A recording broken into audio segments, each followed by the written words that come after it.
Producciones Pan de Vida presenta al pastor Alejandro Bullón con el curso bíblico Palabras de Vida. Lección número 9.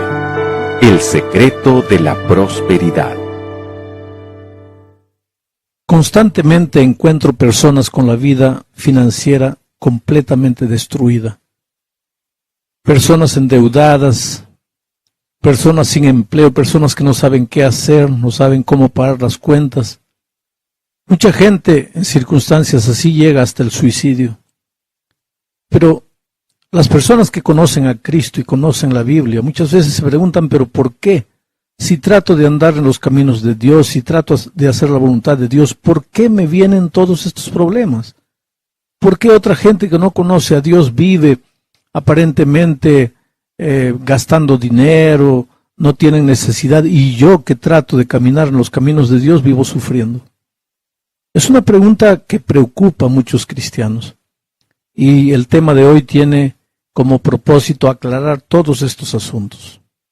Lo primero que tenemos que entender es quién es dueño de todo lo que existe en este mundo. Para eso tenemos que leer Salmo 24:1, dice así: De Jehová es la tierra y su plenitud, el mundo y los que en él habitan. O sea, Jehová es dueño de todo. Salmo 50, versículos 10 al 12, dice: Porque mía es toda bestia del bosque, y los millares de animales en los collados. Conozco a todas las aves de los montes, y todo lo que se mueve en los campos me pertenece. Dios no usa medias palabras para declarar que todo lo que existe en este mundo le pertenece a Él, y solamente a Él. Inclusive, en el libro del profeta Ageo, en el capítulo 2, versículo 8, él dice: Mía es la plata y mío es el oro, dice Jehová de los ejércitos. En otra parte él dice: si yo tuviese hambre, no te lo diría a ti. Quiere decir, es incuestionable, es contundente el hecho de que Dios es el creador de todo lo que existe en este mundo. Pero Él confía todas sus riquezas, confía todas estas posesiones al ser humano. ¿Pero cómo lo hace? Dándole fuerzas, dándole energía, dándole salud, dándole habilidades para que pueda trabajar y honestamente lograr el dinero que necesita para atender sus necesidades. Pero el ser humano corre un peligro, y ese peligro está descrito en el libro de Deuteronomio capítulo 8, versículos 17 y 18. Dice así: Y digas en tu corazón: mi poder y la fuerza de mi mano me han traído esta riqueza. Si no, acuérdate de Jehová tu Dios, porque Él te da el poder para hacer las riquezas, a fin de confirmar su pacto que juró a tus padres, como en este día. En otras palabras, Dios dice en su palabra que el ser humano corre el peligro de apoderarse de todo lo que le pertenece a Dios. Dios creó los cielos y la tierra, sabe que el ser humano para poder sobrevivir en esta tierra necesita dinero, necesita pan, necesita tierra, necesita una casa para vivir, necesita un automóvil para transportarse. El ser humano necesita cosas materiales, porque está formado también por un cuerpo material. No podemos espiritualizar la vida al punto de pensar que no tenemos necesidades materiales. Muchas veces yo encuentro cristianos que dicen: a mí el dinero no me interesa, porque yo no vivo preocupado en las cosas de este mundo, yo solo vivo mirando la promesa de la vida eterna. Es verdad que nunca podemos olvidarnos que somos pasajeros por esta tierra, nuestro destino no es aquí, nuestro verdadero hogar está en el cielo. Pero por otro lado, mientras vivamos en esta tierra, necesitamos recursos, necesitamos pagar la renta, necesitamos tener una casa para poder vivir, necesitamos enviar a nuestros hijos a las escuelas, y todo eso necesita dinero, requiere dinero. Ahora, Dios es el dueño de todo el oro, de toda la plata, de todas las riquezas, de todos los recursos materiales, y Él confía todo eso al ser humano porque el ser humano necesita. Pero Dios sabe el peligro que el ser humano corre. Y el peligro es que con el tiempo, el hombre diga en su corazón, mi poder y la fuerza de mi mano me han traído esta riqueza. Y entonces se olvide que Jehová, Dios, es el que le dio poder para hacer las riquezas. Por lo tanto, para que el hombre nunca se olvide que Dios es dueño de todo, y el hombre solamente es un administrador, Dios separó el sagrado diezmo. Y dice así, mira hijo, todo lo que tienes es mío, me pertenece, pero yo sé que tú para vivir necesitas de esto. Entonces yo te lo presto, úsalo, adminístralo. Pero para que tú siempre te recuerdes que yo soy el dueño y tú eres el administrador, vamos a hacer un trato. Me vas a devolver 10% de todo lo que te doy. 10% de todas tus posesiones, 10% del dinero que tú ganas, 10% de todas las bendiciones que recibes, me vas a devolver. Ahora, mientras tú me devuelvas ese diezmo, yo estaré seguro, yo sabré que tú te acuerdas que yo soy el dueño y tú solamente eres el administrador.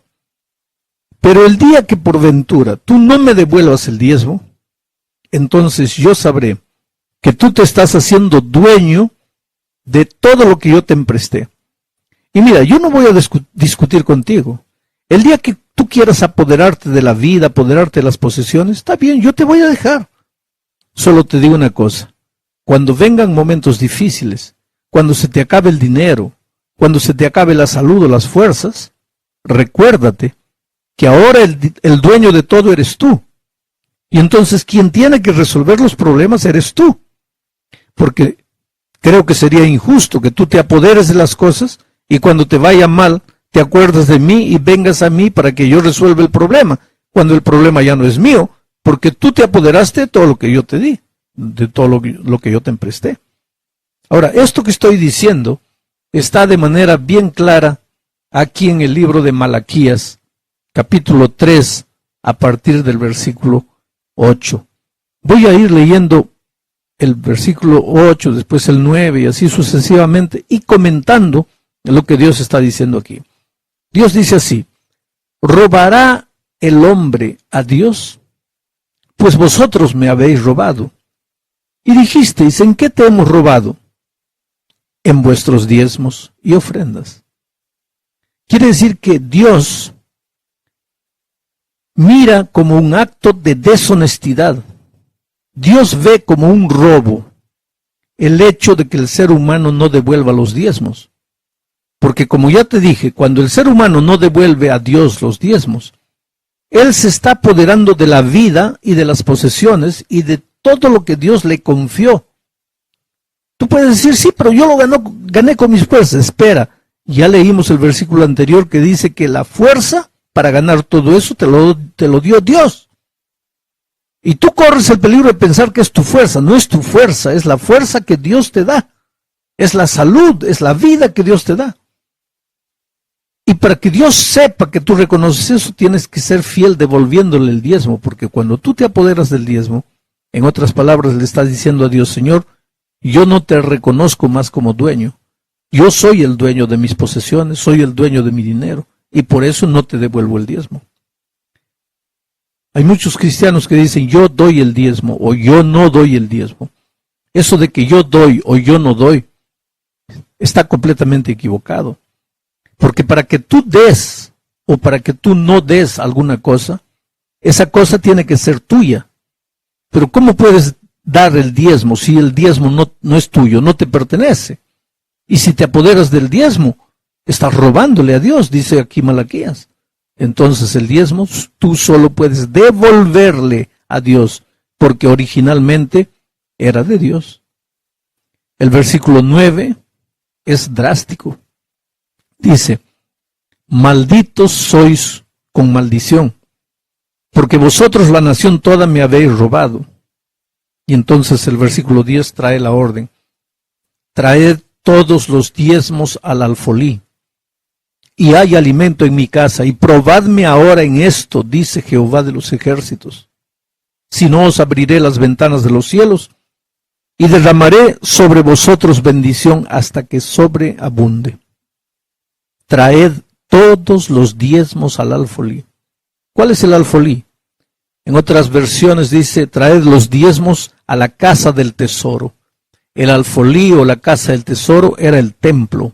Entonces, los diezmos deben ser devolvidos en el templo, a la tesorería del templo, a la casa del tesoro. El ser humano no puede administrar los diezmos por su cuenta.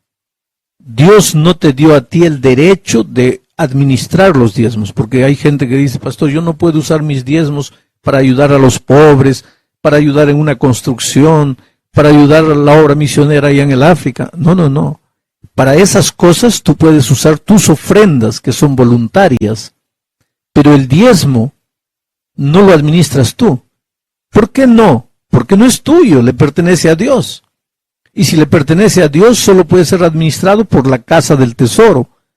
Y casa del tesoro, Dios le llama a la tesorería de la iglesia. Por tanto, tienes que devolver tus diezmos allí.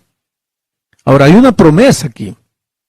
Dice, si tú me devuelves los diezmos, si tú traes los diezmos a la alfolí, a la casa del tesoro, entonces dice, pruébame en esto, y yo te abriré las ventanas de los cielos, y derramaré sobre ti bendiciones hasta que sobreabunde. La promesa de Dios no es bendiciones hasta que abunde, la promesa de Dios es bendiciones hasta que sobreabunde. Hay mucha gente que dice, pastor, pero yo soy pobre, yo no tengo cómo devolver el diezmo, a mí no me sobra nada. Oh querido, el diezmo no es lo que te sobra, el diezmo es lo primero que tienes que separar, porque al hacerlo estás reconociendo que Dios es dueño de todo. Y si Dios es dueño de todo y con lo que resta no te alcanza, entonces coloca el problema en las manos del que es dueño de todo, que es Dios. Y dile, Señor, mira, yo te devolví el diezmo, yo fui fiel a ti, yo te probé, ahora tú respóndeme, porque con lo que sobra no me está alcanzando. Entonces haz un milagro. Y Dios dice, yo os abriré las ventanas de los cielos y derramaré sobre vosotros bendición hasta que sobreabunde. Cuando alguien me dice, pastor, yo no puedo porque soy pobre, yo le digo, justamente porque eres pobre, necesitas devolverle a Dios el diezmo, porque es la única manera en que Dios te va a abrir las ventanas de los cielos y va a derramar sobre ti bendiciones hasta que sobreabunde. Y hay una promesa más, que está en el versículo 11, dice, si tú me traes el diezmo, si tú eres fiel devolviéndome a mí lo que es mío, entonces yo reprenderé por vosotros al devorador, y no os destruirá el fruto de la tierra, ni vuestra vida en el campo será estéril, dice Jehová de los ejércitos. La vida financiera de muchas personas parece que está siendo destruida por un devorador invisible. El dinero no te alcanza. Parece arena que se te escurre por entre los dedos. Cuanto más ahorras, cuanto más te organizas, el dinero no te alcanza para nada. El otro día una señora me decía, estaba yendo todo bien hasta el 15 del mes. Ahí se enfermó mi hijo y en 2 días me endeudé lo que yo no podría conseguir en 4 meses. Y entonces cuando fuimos conversando, yo me di cuenta que esta señora no estaba siendo fiel devolviéndole a Dios lo que era de Dios. Estaba queriendo organizar sus cuentas, salir del rojo. Pero ¿qué pasa? No colocaba a Dios en primer lugar. Entonces vino el devorador en forma de enfermedad y en 2 días se gastó lo que ella no juntaría en 4 meses. Pero ahora dice Dios, si tú me traes el diezmo al alfolí y colocas esto en la casa del Señor, entonces yo reprenderé por vosotros al devorador, y él no os destruirá el fruto de la tierra, ni vuestra vida en el campo será estéril, dice Jehová de los ejércitos. Qué promesa maravillosa esta que encontramos aquí. Ahora voy a responder una pregunta que muchos cristianos se hacen. ¿Y para qué es el diezmo? ¿Cómo se usa el diezmo? Entonces te voy a leer lo que dice Primera a los Corintios capítulo 9, versículos 13 y 14. Dice así: ¿No sabéis que los que trabajan en las cosas sagradas comen del templo, y los que sirven al altar del altar participan? Así también ordenó el Señor a los que anuncian el Evangelio que vivan del Evangelio. En otras palabras, la iglesia usa el diezmo para el trabajo de la predicación del Evangelio. Eso incluye la ayuda que la obra le da a los pastores para que puedan dedicar todo su tiempo a la iglesia y a la predicación del Evangelio. Eso también incluye la compra de Biblias, de materiales de evangelismo, las campañas evangelísticas que tienen que ser realizadas, en fin. El diezmo es usado casi exclusivamente para la predicación del Evangelio. Sabes, a lo largo de mi vida yo he encontrado personas bien intencionadas, pero que no veían la luz de este tema que acabamos de estudiar. Claro, hoy día muchas veces líderes religiosos usan mal el dinero de la iglesia. En muchas iglesias, en muchas religiones sucede eso. Y entonces, ¿qué pasa con algunos cristianos sinceros? Ellos dicen así: ¿para qué voy a devolverle mi diezmo a Dios? Llevar ese dinero a la iglesia para que los líderes usen mal. Yo te digo una cosa. Yo tengo dos funciones dentro de la iglesia. La primera es: soy un miembro de iglesia. Soy un cristiano como tú, como cualquier cristiano. Entonces yo también devuelvo mi diezmo a Dios de todo lo que Dios me bendice. Ahí yo cumplo mi parte como cristiano. Yo también, además de ser un cristiano, soy un líder de iglesia. Y le digo a Dios: Señor, ayúdame a usar y a gastar con mucho cuidado cada centavo de la iglesia. Porque es dinero sagrado, no me pertenece a mí. Cada centavo es la expresión de fe, de fidelidad, de obediencia de cada cristiano. ¡Ay de mí si yo malgasto un centavo del Señor! Un día tendré que dar cuenta a Dios de cómo usé, cómo administré ese dinero. Ahora, lo que un cristiano no puede decir es: porque los líderes usan mal, yo no devuelvo a Dios. No. Tú vas a tener que darle cuenta a Dios de si fuiste fiel o no.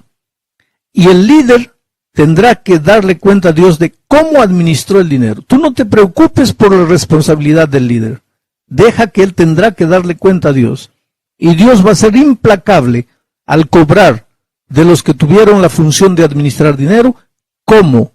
¿Con qué honestidad? ¿Con qué minuciosidad? ¿Con qué respeto administraron el dinero sagrado? Yo quisiera que el Espíritu de Dios toque tu corazón. Pruébale a Dios.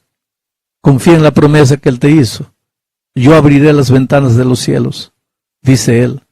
Derramaré bendición en tu vida hasta que sobreabunde. La vida cristiana es una vida de fe, de confianza. Cree en el Señor Jesucristo. Si tú no crees, no van a suceder milagros. Avanza un paso adelante por la fe. Camina creyendo en aquel Dios todopoderoso que fue capaz de sacar agua de la roca. Y si sacó agua de la roca, ¿por qué no puede hacer aparecer oportunidades extraordinarias en tu vida?